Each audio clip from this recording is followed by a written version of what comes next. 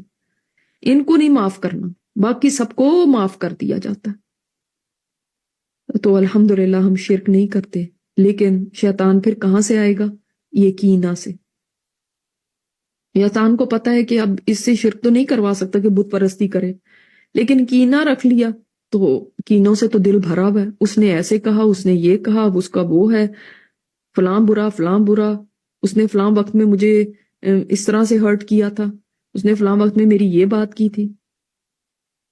تو انسان کی معافی کے راستے میں یہ چیز حائل ہو جاتی ہے، یہ رکاوٹ بن جاتی ہے، اس کی معافی نہیں ہو پاتی.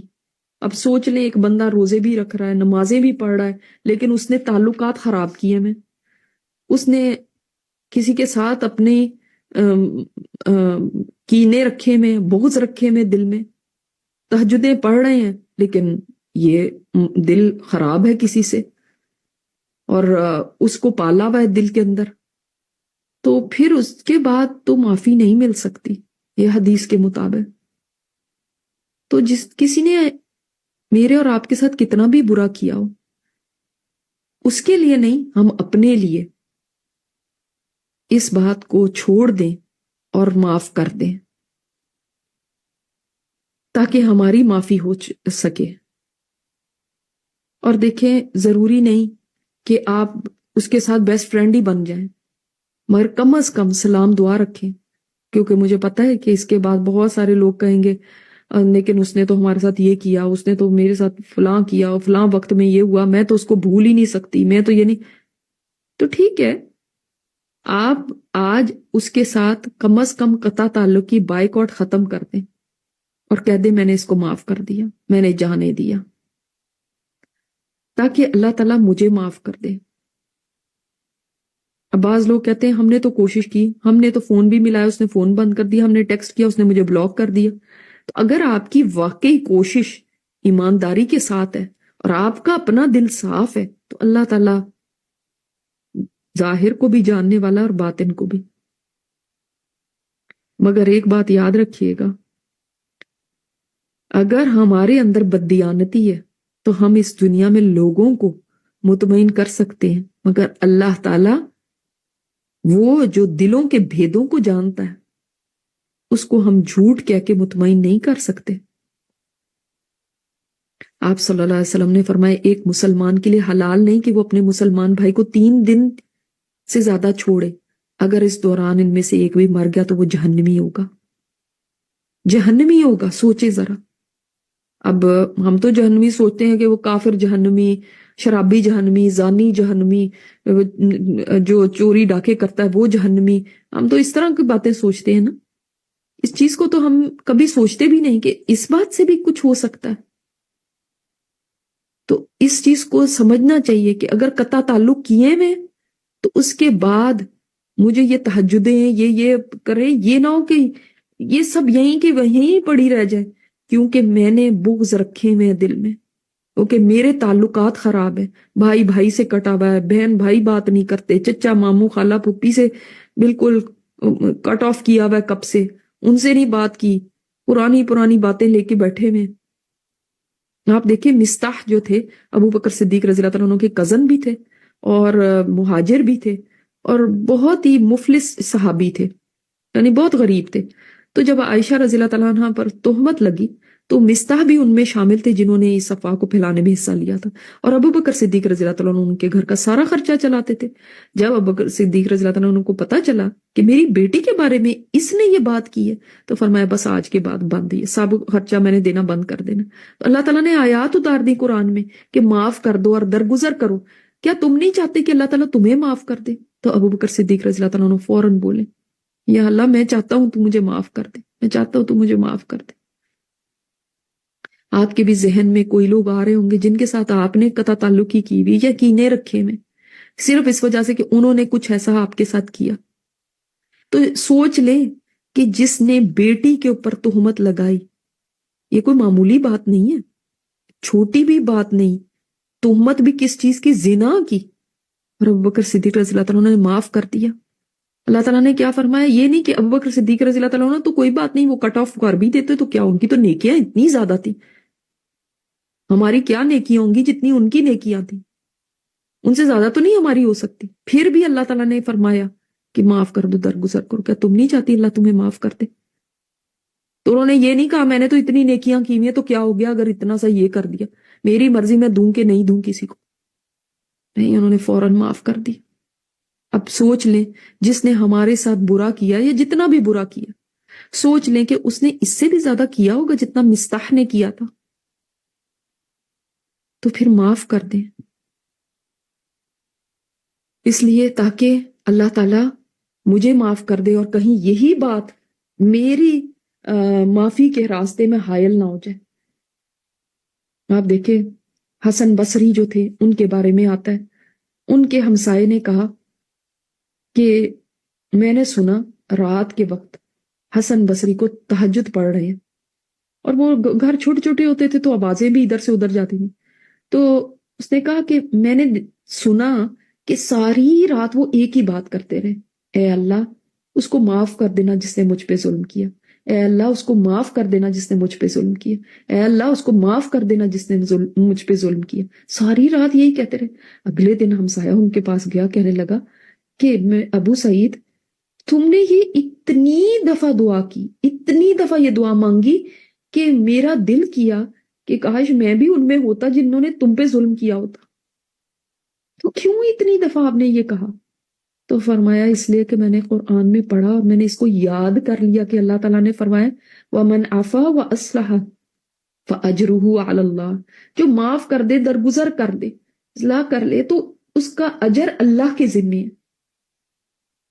اللہ تعالیٰ نے یہ فرما لیا اس کا اجر میرے ذمے ہے، مطلب میں ہی اس کو دوں گا. یہ نہیں فرمایا جنت ملے گی، یہ نعمت ملے گی، یہ بھلائی، بس وہ میرے ذمے ہے، میں اس کو جو دوں گا نا پھر وہ دیکھے گا. تو فرمایا کہ میں اس اجر کی خاطر میں نے یہ کہا کہ اللہ تعالیٰ جس نے میرے اوپر ظلم کیا میں نے اس کو معاف کر دیا. سبحان اللہ، کتنے بڑے دلوں والے لوگ تھے. دعا کرنی چاہیے اللہ تعالیٰ ہمارے دلوں کو بڑا کر دے. اتنے سکڑ گئے ہیں کہ ذرا ذرا کسی کی بات لے کے ہم بیٹھ جاتے، وہ ساری زندگی اس کو نہیں چھوڑتے. وہ ہماری شادی پہ نہیں آئے، وہ ہمارا فلاں فوت ہو گیا، فوتگی پہ نہیں آئے، اس نے ایسے کر دیا، اس نے میرے بچے کو یہ کہہ دیا، اس نے مجھے فلاں وقت میں تانا دے دیا، اور باتوں کو بھولتے نہیں. تو آج کا پیغام یہی ہے کہ ہم معاف کر دیں. جب ہمارا دل صاف ہوگا نا تو چغلی بھی نہیں ہوگی، غیبت بھی نہیں ہوگی، بہت ساری برائیاں سے ہم بچ جائیں گے. وہ دل صاف ہے نا، جو زبان ہے وہ دل کا ہی تو آئینہ ہوتی ہے. دل میں جو کچھ ہوتا ہے وہی زبان پہ آتا ہے. دل میں غلاظت ہوتی ہے تو زبان دیکھنا گندی ہی ہوگی. دل اگر پاک صاف ہوگا زبان بھی پاک صاف ہوگی. ابن مسعود کے بارے میں آتا ہے ایک دفعہ وہ اپنے دوستوں کے ساتھ بازار میں جا رہے تھے تو ان کے پیسے ان کی پگڑی میں رکھے ہوئے تھے. ایک چور آیا، اس نے تیزی سے پیسے جھپٹے اور بھاگ گیا. لوگوں نے شور مچا دیا اور اس کو بددعائیں دینے لگے، یا اللہ اس کو ہلاک کر دینا، اس کے ہاتھ کٹیں، یہ ایسے ویسے، کیونکہ اس نے ان کے صحابی رسول کے دیکھے نا پیسے چرا لی. عبداللہ بن مسعود نے ہاتھ اٹھائے اور فرمایا اے اللہ اگر اس کو ضرورت تھی تو اے اللہ تعالیٰ اس کو اس میں برکت دے دینا، اور اے اللہ اگر اس نے گناہ کر دیا تو اللہ تعالیٰ اس کا یہ گناہ آخری گناہ بنا دینا. اللہ اکبر، کتنے بڑے ظرف تھے ان لوگوں کے. ایسے ہی نہیں وہ صحابی تھے. تو ہم چھوٹی چھوٹی باتوں کو نہ لے کے بیٹھے. بعض دفعہ ہم نیکیوں کے بھی کام کر رہے ہوتے ہیں، کسی ادارے میں ہیں یا کسی مسجد میں ہیں، لیکن وہاں پہ بھی ہم نے اتنے کینے پالے ہوتے ہیں، وہ ٹیڑھی آنکھ سے مجھے دیکھتا، اس نے ایسے کر دیا، اتنے تعلقات ہم نے خراب کیے ہوتے ہیں، اس نے میرے سلام کا جواب نہیں دیا، کتنی ساری چیزیں ہیں. تو آج ہی یہ سوچ لیں کہ میں نے اس کو معاف کر دیا. آج ہی ایک ٹیکسٹ کر دیں کہ سلام دعا کا، حال احوال کا، رمضان مبارک کا، اس طرح سے کوئی بھی چھوٹی سی بات کر لیں مگر قطع تعلق نہ کریں. اور یاد رکھیے گا کہ دل میں ضرور یہ بات آئے گی کہ ان کو کیا پتا، یہ تو ایسے ہی درس دے رہی ہیں، تو ان کو کیا پتا یہ کتنا مشکل ہے. اور مجھے پتا ہے نا کہ میرے ساتھ کیا ہوا. بس کہنا آسان ہے، کرنا بڑا مشکل ہے. یہ باتیں آئیں گی دل میں، اسی وقت سوچئے گا فَأَجْرُهُ عَلَى اللَّهِ، اللہ کے ذمے ہے، اس نے اپنے ذمے لے لیا اس کا اجر. تو ہم جو کہتے ہیں نا اللہ کے لیے میں اپنی جان دینے کو تیار، اپنا مال لٹانے کو تیار، اپنے پتہ نہیں کیا کیا چیزیں کرنے کو تیار ہوں، تو اتنی سی اپنی انا کی قربانی نہیں کیا ہم دے سکتے اللہ ہی کی خاطر؟ تو آج یہ تہیہ کیجئے کہ میں نے معاف کرنا ہے، میں نے تعلقات کو بحال کرنا ہے، اور کم از کم سلام دعا کو میں نے شروع کرنا ہے، اور میں نے کینے نہیں پالنے دل کے اندر. اللہ تعالی ہم سب کی اس میں مدد فرمائے. آج میں آپ کو اس ذکر کے بارے میں ایک اور بات بتانا چاہتی ہوں جس کا میں نے آپ کو کہا تھا، سبحان اللہ والحمد للہ ولا الہ الا اللہ واللہ اکبر. تو یاد رکھیے کہ جب کوئی یہ 4 کلمات کہتا ہے تو یہ کلمات ایسی ہیں جو آسمان کی طرف اٹھ کے جاتے ہیں، اور ان کی ایک بنبناہٹ ہوتی ہے جیسے مکھیوں کی بنبناہٹ. یہ نبی صلی اللہ علیہ وسلم نے ہمیں بتایا. دیکھیں اب ہمیں تو نہیں پتا کہ یہ ایسا بھی ہوتا ہے، تو مکھیوں کی بنبناہٹ کی جیسے زی زی مکھیاں کرتی ہیں نا، شہد کی مکھی، تو ان کی بھی بنبناہٹ ہوتی ہے. یہ اوپر جاتے ہیں، اوپر جاتے ہیں، اور اللہ تعالیٰ کے عرش تک پہنچ جاتے ہیں، اور اللہ تعالیٰ کے عرش کے گرد چکر لگاتے ہیں. اللہ اکبر. اور اس بندے کا ذکر اللہ تعالیٰ کے پاس کرتے ہیں جس نے یہ کلمات کہے تھے. سبحان اللہ. سوچیں کہ یہ ذکر ہماری یاد دہانی اللہ تعالیٰ کے پاس کرواتا ہے. یہ کلمات جو ہیں وہ کہاں تک ہمارا نام ذکر کراتے ہیں، یہ کہاں تک ہمارا نام لے کے اوپر جاتے ہیں. آپ کا نام ٹی وی میں نشر ہو جائے، اور وہ ٹی وی میں آپ کا نام لیا جائے، یا کسی بل بورڈ پہ آپ کا نام لکھا ہو، تو کتنا انسان کو فخر ہوتا ہے کہ دیکھو جی میرے بارے میں یہ بتایا گیا، میرا نام لیا گیا. کچھ لوگ نام کی تختیاں لگواتے ہیں کہیں کہ جہاں پہ میرا نام لکھا جائے میں نے اتنی چیریٹی دی ہے. تو سوچیں اللہ تعالیٰ کے عرش تک کسی کا نام پہنچ جائے، کتنے بڑے آنر کی بات ہے، اس کے لیے کتنا بڑا اعزاز ہے. تو یہ کلمات اتنی بڑی اہمیت رکھتے ہیں، اور اللہ تعالیٰ کے پاس ہماری یاد دلاتے رہتے ہیں. سبحان اللہ، اللہ اکبر. تو ان کلمات کو اپنی زبان پہ جاری رکھیں، بلکہ اپنا تکیہ کلام بنا لیں. بجائے کئی لوگوں کا تکیہ کلام کچھ ہوتا ہے، کوئی کسی نے کچھ فضول کلمات کو تکیہ کلام بنایا ہوتا ہے. تو سبحان اللہ، بات بات پہ سبحان اللہ، الحمدللہ، بات بات پہ اللہ اکبر، بات بات پہ لا الہ الا اللہ، اس طرح کہنے کی عادت ڈال دیجیے تو آپ کو بالکل بھی مشکل نہیں پیش آئے گی. اللہ تعالی ہم سے قبول فرمائے. آج کی دعا جو ہے وہ بھی بڑی اہم دعا ہے، اور یہ دعا بہتر ہے کہ ہم سلام پھیرنے سے پہلے ہی ہم اپنی نمازوں میں بھی کہہ لیا کریں. اور وہ یہ استغفار کی دعا ہے، کیونکہ ہم سب کو بخشش چاہیے. ہم سب دعا کرتے ہیں کہ اللہ ہمارا کوئی گناہ ہماری بخشش کے راستے میں حائل نہ ہو. اگر کوئی گناہ ہے تو اللہ تعالیٰ ہم سے دور کر دے، کوئی کینہ ہے تو وہ بھی ہم سے دور کر دے، مگر کوئی بھی چیز ہماری بخشش کے راستے میں نہ آ جائے. کہیں ہم اتنی بخشش مانگ رہے ہیں اللہ تعالیٰ سے، یہ نہ ہو کہ کوئی ہمارا اپنا ہی گناہ ہے جو رکاوٹ بنا کھڑا ہو جائے، تو پھر کیسے بخشش ہوگی. تو یہ ایک کلمات ہیں استغفار کے کہ آپ صلی اللہ علیہ وسلم نے فرمایا کہ اے لوگو اللہ تعالیٰ کے حضور توبہ کرو. میں دن میں 100 دفعہ اللہ کے حضور توبہ کرتا ہوں، اور جو شخص یہ کلمات کہے جن کو میں ابھی آپ کو بتاؤں گی تو اللہ تعالیٰ اس کو بخش دیتا ہے، چاہے لڑائی سے بھاگا ہوا ہو.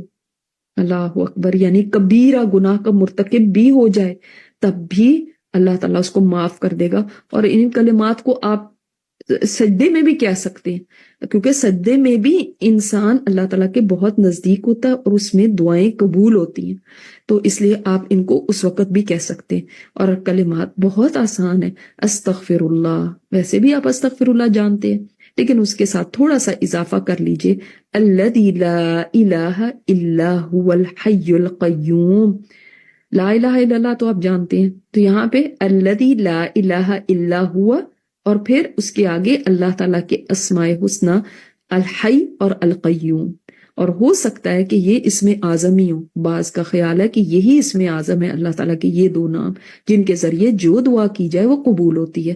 تو اس دعا کے اندر اگر یہ اسم اعظم ہے تو اللہ تعالیٰ کا اسم اعظم بھی موجود ہے، وَأَتُوبُ إِلَيْهِ، اور میں توبہ کرتا ہوں اللہ تعالیٰ کے حضور. تو استغفر اللہ الذی لا الہ الا هو الحی القیوم واتوب الیہ. یہ ہیں کلمات دعا کے، جو دعا ہم نے مانگتے رہنا ہے اللہ تعالیٰ سے تاکہ ہماری بخشش ہو جائے. اور ان کلمات کو سبحان اللہ والحمد للہ ولا الہ الا اللہ واللہ اکبر، میں ہر دن ان کے فضائل بتاتی جا رہی ہوں آپ کو، تاکہ آپ کو ان کا شوق پیدا ہو اور آپ ان کلمات کو دہراتے رہیں روزانہ. اور کوشش کریں کہ ہر وقت، کوئی زوال کا ٹائم نہیں ہے ان کلمات کے لیے، اور دعاؤں کے لیے بھی کوئی زوال کا ٹائم نہیں ہے. آپ کسی وقت بھی یہ دعائیں مانگ سکتے ہیں اور یہ کلمات کہہ سکتے ہیں. اللہ تعالی ہم سب سے قبول فرمائے. سبحانک اللہم و بحمدک نشہد ان لا الہ الا انت نستغفرک و نتوب الیک. السلام علیکم و رحمۃ اللہ وبرکاتہ.